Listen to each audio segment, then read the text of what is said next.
Ay nitalay en lirne si nenekon es DNA ebne naman uiditi lalifasaw. Lit si nene DA en lesali en vik en nemikwan riren. Ti yan di yaway. Edu andewe te ye mandat kai tituay. Ti man nil ent nikiramta ent ni eden ilay betel ayan ilay ed giraytay. Alex aninvo man bene indoy, kiet kim liran and the trang web vai nelan yuri til trong yane.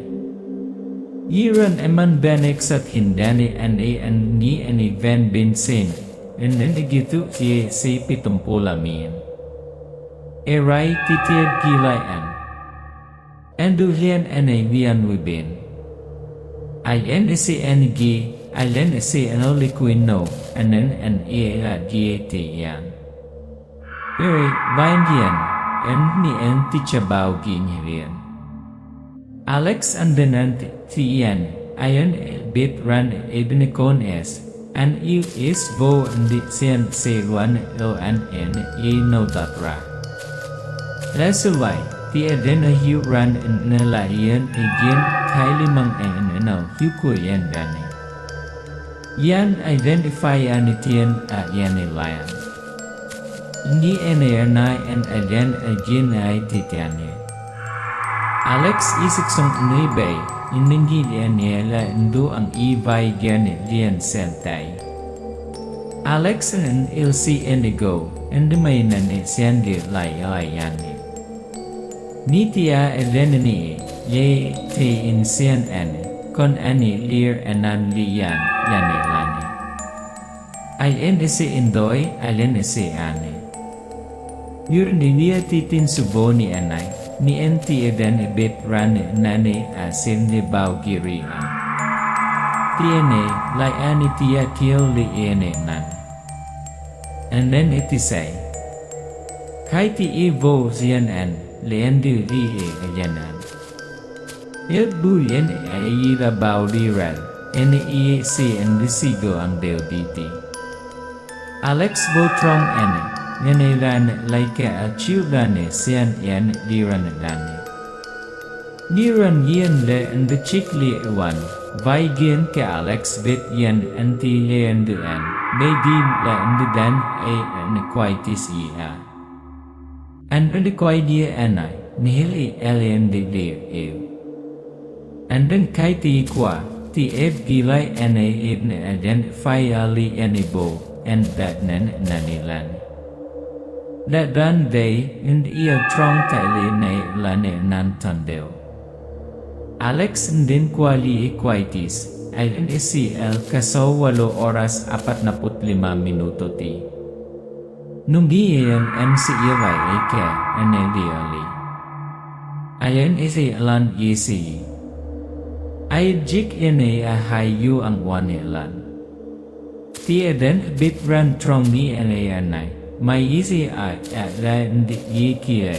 May quick ene ay tay yan des by anti eden equally. Iinden koy gizkia identify bo tay. Ay nanas chik ilay. Ban Alex ni imdan ni trong yan ni ay nen faka. Then anditing ay ka denay na ni Vanglat. Alex ni tiliksong ay nayan lay ane. Aeno an eldan nen fa ene kang ni edo. Eray mighty with e. An anditing ay ka inan eldan na. Ti eden se jik ran mani again and hilay. Taybit and then dia and I eden identify a titandeo. Aid nila die anatu ato. Kuchuin katige may ituli. Enu biya man bit ili dia el sold nandi via dian anay.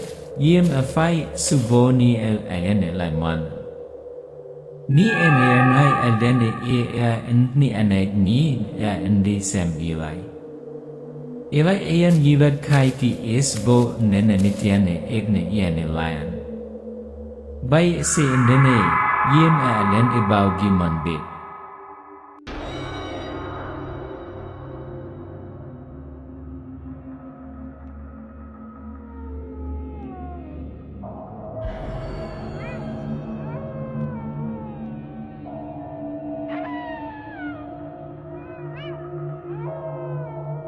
Ang banayad na tunog ng mga alon at hangin.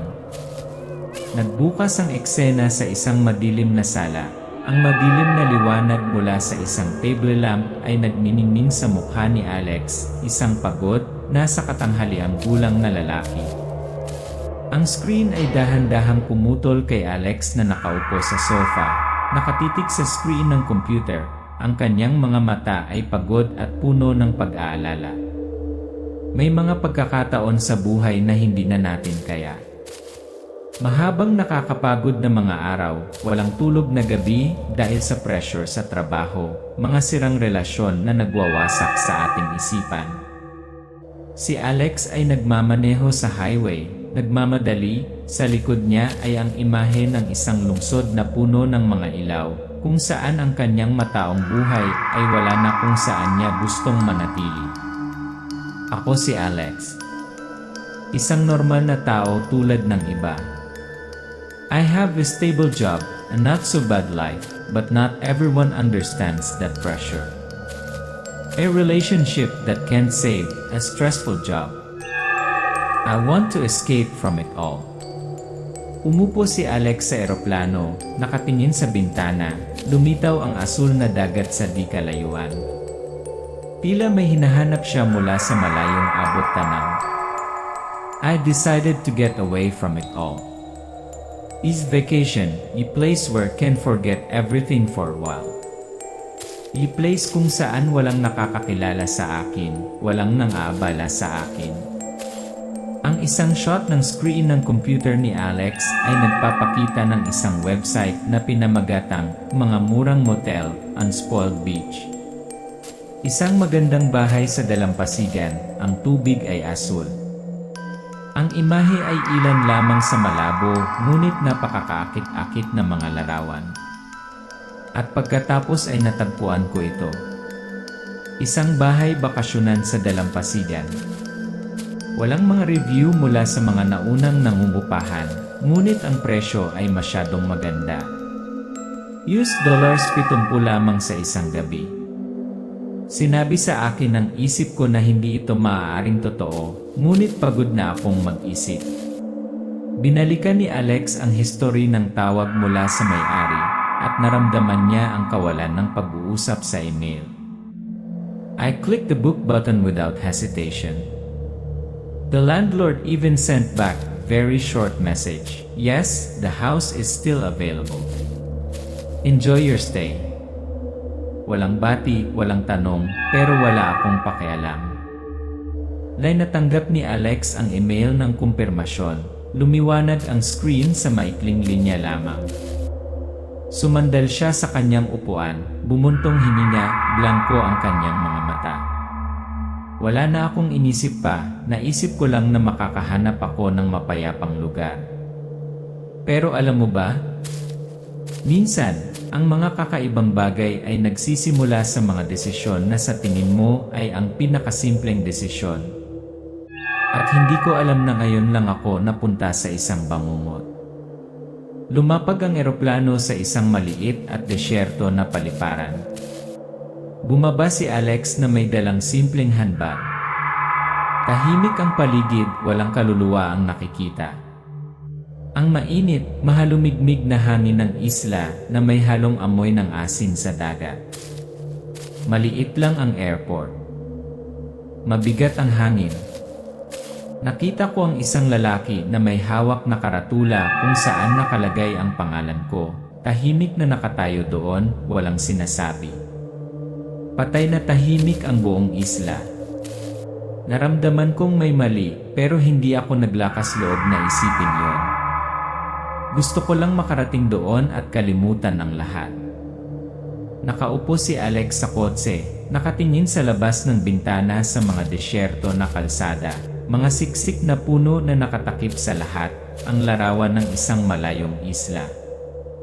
Nagsimulang magpakita ng pagkalito at pag-aalala ang kanyang mga mata. Nagsimulang magbago ang lahat. Naging desyerto ang mga kalye. Naglaho ang mga nakapaligid na bahay. Naging makipot at lubak-lubak ang daan na naiwan na lang ako at ang sasakyan. Nawalan ng signal ang aking telepono at naramdaman kong parang dinadala ako sa isang bitat. Ngunit hindi ako makabalik. Huminto ang sasakyan sa harap ng isang malaki at madilim na gate na gawa sa kahoy. Itinuro lang ng driver ang gate, walang sinasabi. Bumukas ang gate ng may kaluskos. Lumabas si Alex, nakatayo sa tapat ng misteryosong bahay, na may lamang matataas na puno ng palma at tahimik na dagat sa di kalayuan. Wala akong ideya kung ano ang naghihintay sa akin sa labas ng gate na yon. Wala akong ideya na kakapasok ko lang sa isang lugar na hindi lang bakasyon. Ngunit isang bangungot na wala nang balikan. Pumasok si Alex sa bahay. Lahat sa paligid ay maganda, napakaganda, ngunit walang tumanggap sa kanya. Mayroon lamang mga larawan ng isang perpektong bahay, napakaganda na ito ay isang bitat. But there's one thing I don't know. One thing I've missed. This house, it's not where I thought it would be. And from now on, I will not be able to go back. Ang screen ng computer ay nagpakita ng isang sulat na may pangalan ni Alex, kasama ang mga kakaibang patakaran. Isang malamig na hangin ang umihip sa bintana, kumakalas ang mga dahon sa labas. Rules. Itong mga rules lang ba ang makakapagligtas sa akin, o papatayin ba nila ako? Madilim ang kapaligiran. Naging itim ang screen, na may maliit na puting text lang na lumalabas. Magsimula ng paglalakbay kung saan hindi ka makakabalik.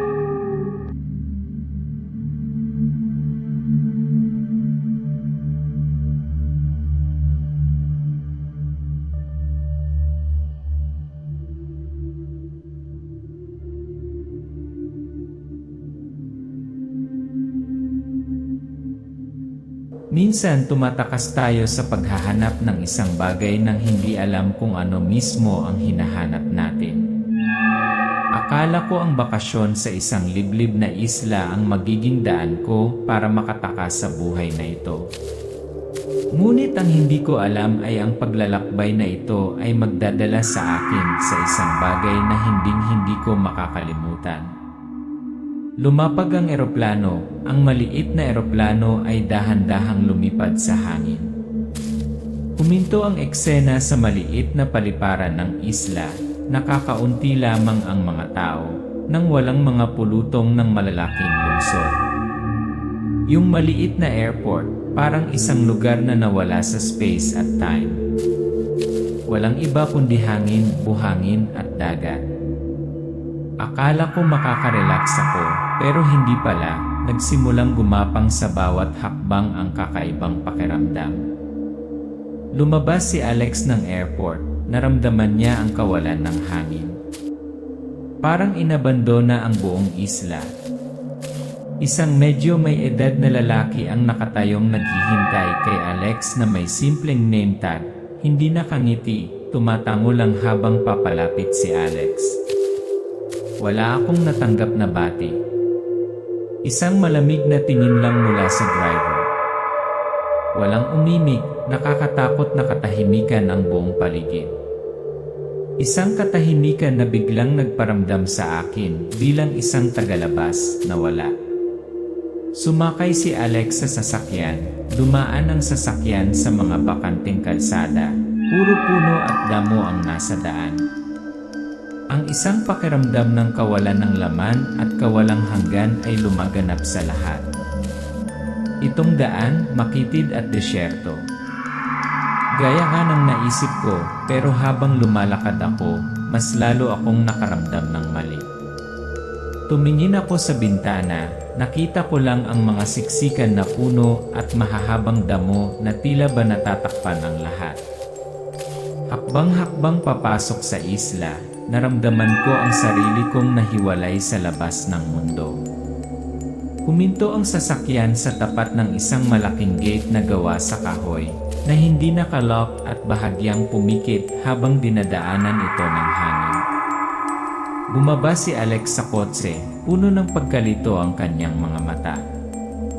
Pagdating ko doon, hindi ko maiwasang makaramdam ng kakaiba sa hangin. Walang tunog, ihip lang ng hangin at ang mahabang anino ng mga puno. Yung gate walang lock, isang pako lang sa kabila. Naglakad si Alex sa gate, papasok sa bakuran ng bahay.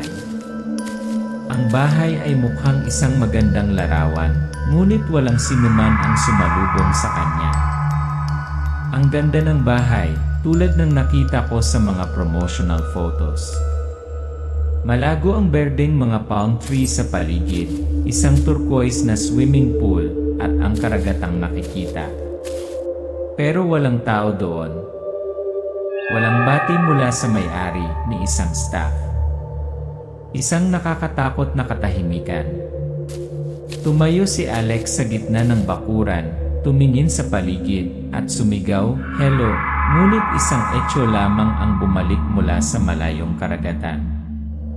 Walang sumagot. Tumawag ako pero isang etyo lang ang narinig ko mula sa dagat. Walang tao, wala ni isang kaluluwa.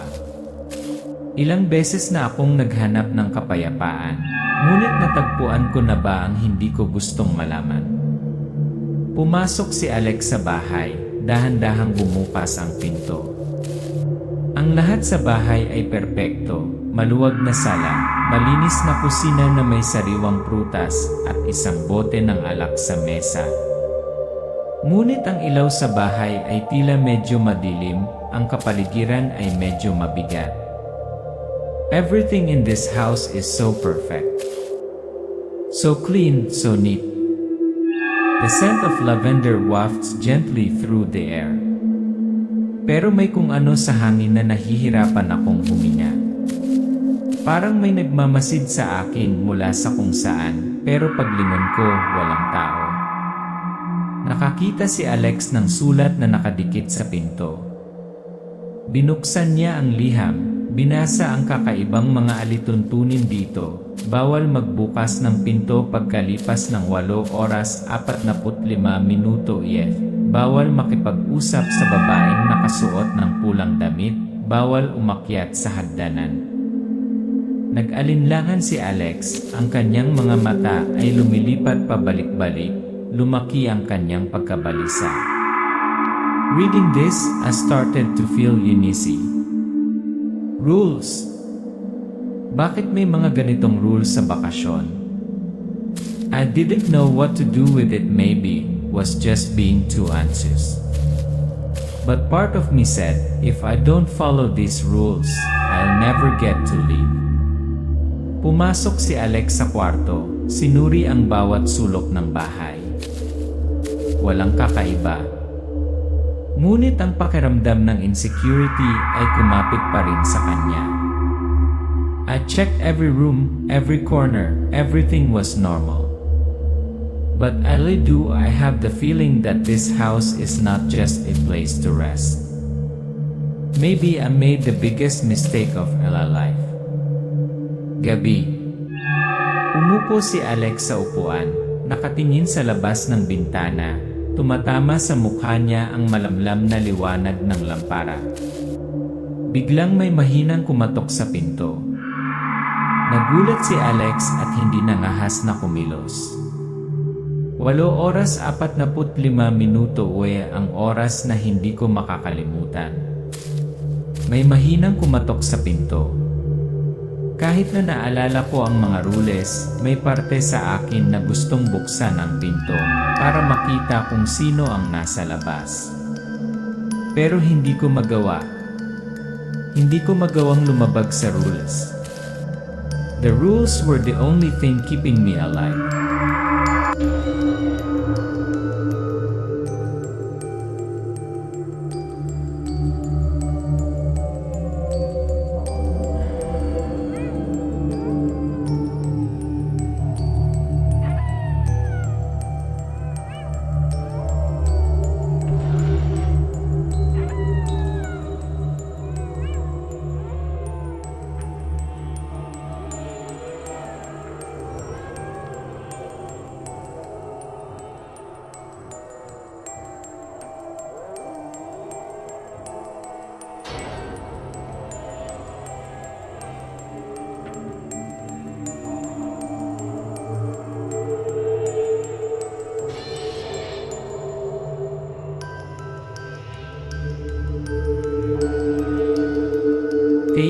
jaila ilen ibit baon yudan, emelan se, tili gilay andu aibit. Jik len ini yu ang gim akuti. Andun koy niya, kin aidan again, andun li andini, iyan agi. Isaw adin siramboy sa 8 oras 45 minuto ti. Tisaw faiki rend ni en MC ilay. Tisaw ti eleni si danyis. Sin AJ Vide na ni Quaidis, Alens el kasaw 8 oras 45 minuto ti. Nusing el MC ilay eke, ayan ni Siliali. Ayan ay ilan gise. Kim tradiging bira kaya ni. Mayigiran ni Jayan ane lir anan ane ia. Si ejik adir digit li anilay siyan ye ranatan. Mailan tignes vod den quaitis anay. Ti eden ane ran si indi layang kwan ati tiki itrong ni anay. Liu ti tin nindrivo den quaitie anay edane. Liunutie Aiden Ararira. Alex and Eli, Aquan Iane, Quan Natidin is Kine Seneca. An el Inikali, Ninvo Yen, and an Aden Relay. My yan line and an as Imana Likin and said Gilai Aden Anton. Gini Kin ene lo as Ararira, Tiki Kile Yen Ianan. Tilakas ndiramboy. Ayan binsan, and hiway en hing nanek diraki. And dinig kai ti it li ane rana may nian, talin tira and the ting ane. Edo ting bisa iden ane den, li en dufa den lam. Alex ane ian ka, neksong din, and then kay an kweli, yun kat ni sa ni kayan ane ne linhan ene. Ene si laiva visible. Ene yanet nibne lip, endu lan gilan fikwa, kin karakuzi ito. Ti ene kadali. Ti eden idende sed girai rane si indisigo ang deoditi. And anything near alen enen, alasinolian livoban. Ti eden ti eden yanedian. HU ang mariralay. Ban Alex ni imdan ni Trong yan ni Ayay, ndivor ni 8 oras 30 minuto ti. Ayali iti Trong ni yan lion tiyan, and Alex ayan iurakay jik li le ang baudira. An ili, ndin raka, really kwevo, in karavo ikim trakha. Ti evli ti sibitin. Al endirang boy sa 8 oras 45 minuto ti. Tingili, si ay. Liado tingay ka dinid na ni Vangla. Ti di raiti manane aman, nuan ane idan siyan lubi ane. And di rantinje 8 oras 45 minuto ti. Tingay ka vangnan erid ane, ay ane vaye. Ene nino ang ene ngoy, aye. Alex alen yes di chuin, ye ene lion nen faka, kay an enan loe tiene ye. Nating ais kabitin. Ti alen yel fka. Tini iman, alen ayen yel anilay. And anything elivang dan na, dan anay yan, ene lay ang monti ni gira. Ti elen ibit li rasre ranuti ka. Alex ni tiranye ay tay ansitsir a NDL tuting ay kawanali. Imane.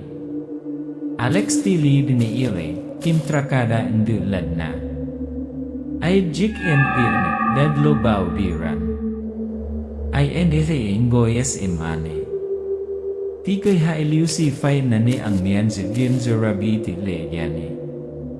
Anre kay ti liu alan kudang ay vo yan ani.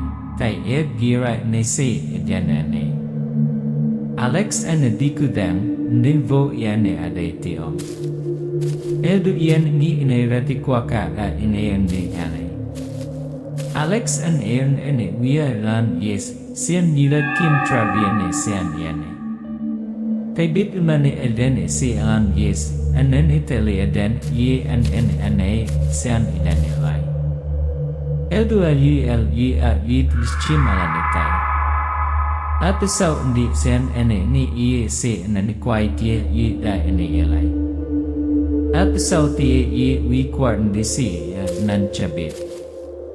Alex vo iane ane kim tradiging utrong bang.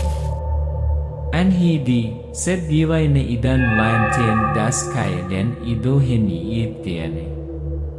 Andun na si ejik aden ne jigire si yan evay kwan an. Eray lan el so. Tiki ayaway vay andi si jiki a. Si jik adir di aden hubong datay. Tikwit ene eksang di and ene iti aden ane la silay ay tay. Alex eksang kudang nilu ay vogi. Yit en kilay ni ene imanika. Emas chik ilay di kon hindi aden si endas ene enu lanlo. Silay ene ayan ni ayan si ane. Tignes vo undusita ne igis sed giray si di ayanan. Signen lay identify ka ane koni. Tiadli kway kis ahay aden si giaw tip vay ni en MC ilay. And aniti eden ie alan ingoy vik anaim and duti eden le rikay ilay. Ni en emalsi ane ayan nilinori kway ane rea. Alex ane as sid giway ahay bao biran. Ti eden hiu tay fay siye. Ni anay galay. Sila elen ni enen dulay. Ti eden iwi konni. Alex ane dil nan trong yan naniran laika achivo enen alen lik swatan jik it an yang il dewan. Tikul hay nan liti yel anton nai. Maiki de yu dai ti ya is vo mi anay. Sti eden ibit liu ti de gri asina.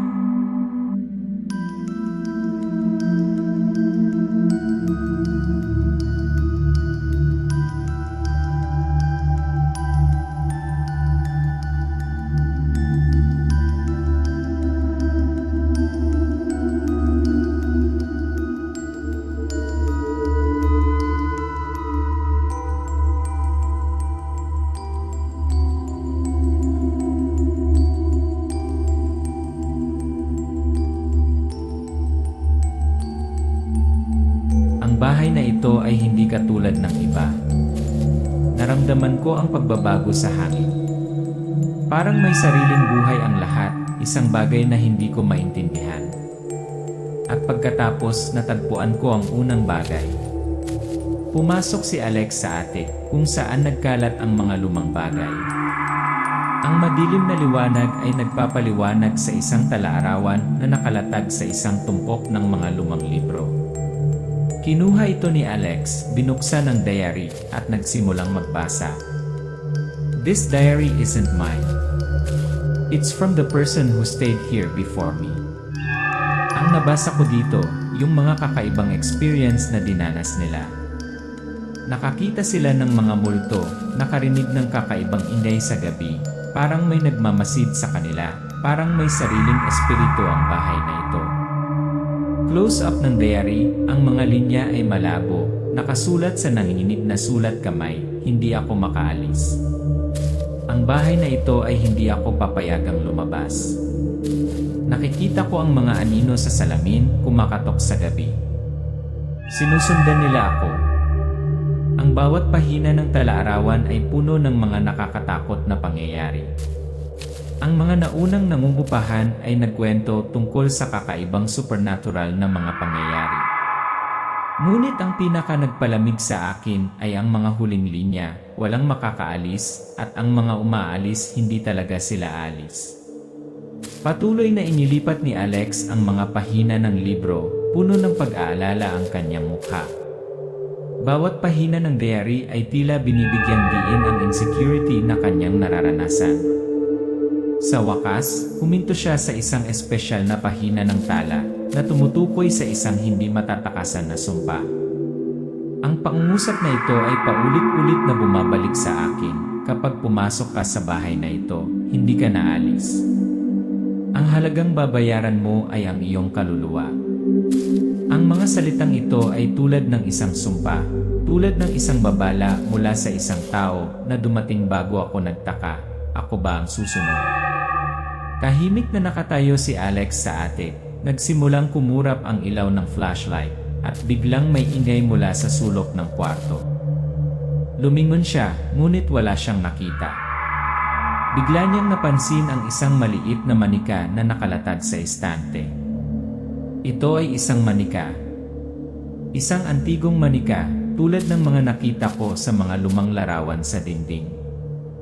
Ngunit nang kunin ko ito, nakaramdam ako ng malamig mula sa loob ng manika. Para bang ito ay hindi lamang isang laruan.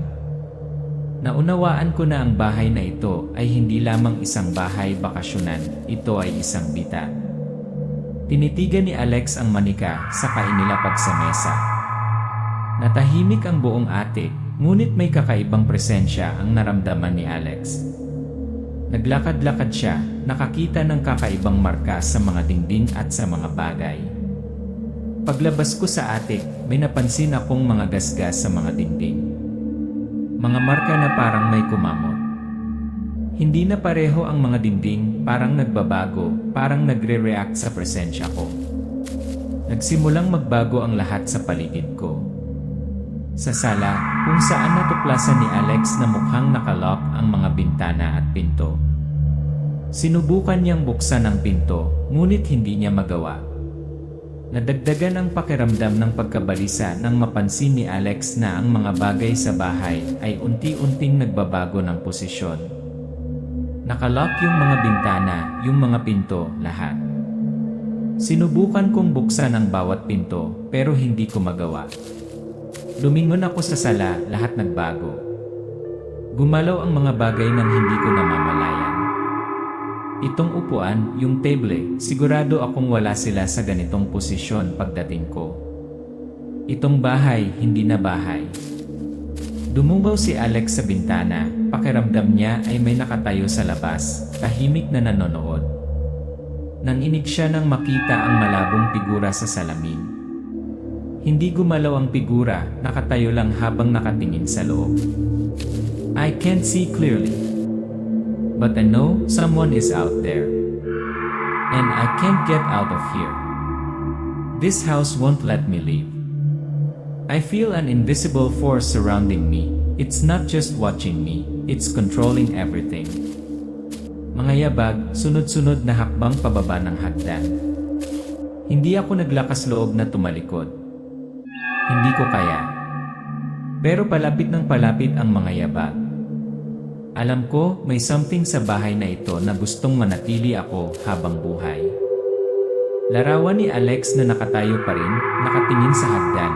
Ang tunog ng mga yabag ay papalapit sa segundo. Hindi ako makaalis. Ngunit ang bahay ba na ito ay talagang isang lugar para makahanap ako ng kapayapaan? O ito ba ay isang bitag lamang na nahulog ako?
Hindi ko na kayang itago.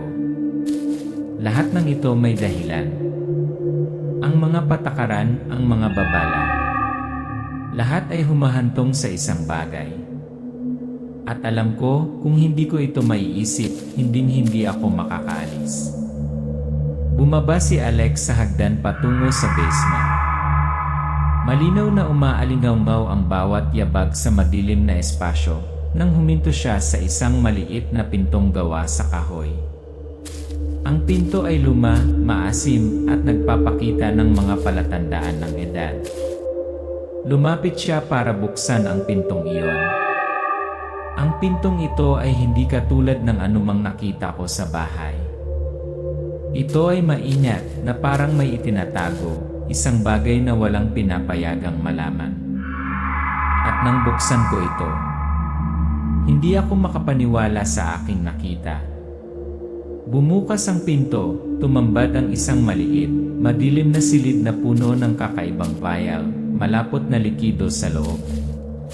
Isang sinaunang aklat ang nakaupo sa kahoy na mesa. Ang mga pahina nito ay dilaw at kulubot, na may dalang amoy, na tila ito ay nakatago sa loob ng maraming siglo. Ang mga potion na ito hindi mga ordinaryong potion. May mga kakaibang bagay na para bang ginawa silang panatilihin ang isang tao dito. At ang librong ito, hindi ordinaryong libro. Nang buksan ko ito, hindi ko maintindihan kung ano ang nakasulat doon. Ang mga character, ang mga simbolo. Lahat ito ay may kaugnayan sa bahay na ito. Mabilis na binuklat ni Alex ang mga pahina, ang ilan sa mga karakter ay hindi nakikilala. Nagulat siya nang makita ang mga salitang, ang presyo ng kuryosidad ay ang kaluluwa. Ang bahay na ito ay nagtataglay ng mga mausisa na katulad mo. I see. This house is not a simple place to rest, it has a purpose. A single purpose, para makulong ang mga katulad ko, mga taong hindi mapigilan ang kanilang curiosity, mga taong pumapasok nang hindi alam na taya nila ang lahat. Napabuntong hininga si Alex, nanlaki ang mga mata nang mapagtanto niya na lahat ng pinagdaanan niya, bawat tuntunin, ay bahagi ng larong ito. Tumayo siya, tumingin sa paligid ng silid, iniisip kung ito na ang katapusan niya. Kung mananatili ako dito, ako ay magiging katulad ng iba. Isang kaluluwang nakulong sa bahay na ito magpakailanman. Ngunit kung lalabagin ko ang lahat ng mga patakaran, kung ako ay tumakas, ako ba ay makakatakas? Ang bahay ba na ito ay talagang pinapayagan ang sinuman na umalis? Nakatayo si Alex sa cellar, nanginginig ang mga kamay habang hawak ang sinaunang libro. Bumalik siya upang tingnan ang mga kakaibang vial, isang pakiramdam ng pagkabalisa na kumakalat sa kanyang katawan. Ang liwanag mula sa flashlight ay nagpapaliwanag sa mga dingding na natatakpan ng mga kakaibang marka, tulad ng mga babala na nananatili pa rin sa isang lugar. Wala akong oras. Rule number 1. Huwag kang lalabas pagkatapos ng 8 oras 45 minuto. Rule number 2. Huwag mong kakausapin ang babaeng naka-red dress. Rule number 3. Huwag kang umakyat sa itaas. Pero hindi na ako mabubuhay sa takot. Hindi ko nahahayaang kontrolin pa ako ng bahay na ito. Kinuha ni Alex ang libro, nagpa siyang umalis sa basement. Tumalikod siya at nagsimulang umakyat sa hagdan. Ngunit nang makarating siya sa pintuan, isang malamig na hangin ang dumaan at ang bintana ay sumara. Nagsimulang tumunog ang mga yabag mula sa itaas ng hagdan na parang may papalapit. I can't look back. I can't turn back. Yung mga yabag sa taas, hindi tumitigil, hindi tumitigil. This house has me. Hindi na ako ang magdedesisyon. Ang desisyon ko na lang ngayon ay kung makakaalis ba ako dito o hindi. Gabi, nabalot ng makapal na dilim ang bahay. Tumakbo si Alex sa mga kwarto, nakalock lahat ang mga pinto. Napansin niyang parang lumiliit ang espasyo sa paligid niya, parang humigpit ang mga pader sa paligid niya. Every door was locked. Ano bang nagawa kong mali? This house would not let me leave. Everything was blurry. I felt like was stuck in vicious circle with no way out. Bumalik si Alex sa main door, sumisikat ang madilim na ilaw mula sa bintana, ngunit nang subukan niyang buksan ito, ayaw bumukas ng pinto. Isang malabong figura ang lumitaw sa dulo ng pasilyo na parang pinagmamasdan siya. I can't get out. The door won't open. And that figure, I can't see clearly, pero feeling ko papalapit na. Is this my final end? Ang tanong ay nananatiling hindi nasasagot. Maaari ba akong makatakas sa bahay na ito?